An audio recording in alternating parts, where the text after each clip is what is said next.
ये लड़का हर जानवर का आवाज निकाल सकता है।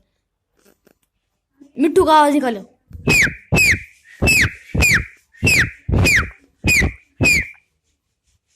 और अब कुत्ते का।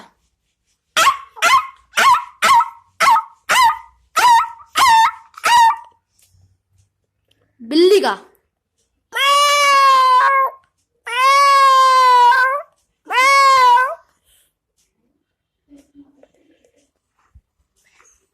भैंस का।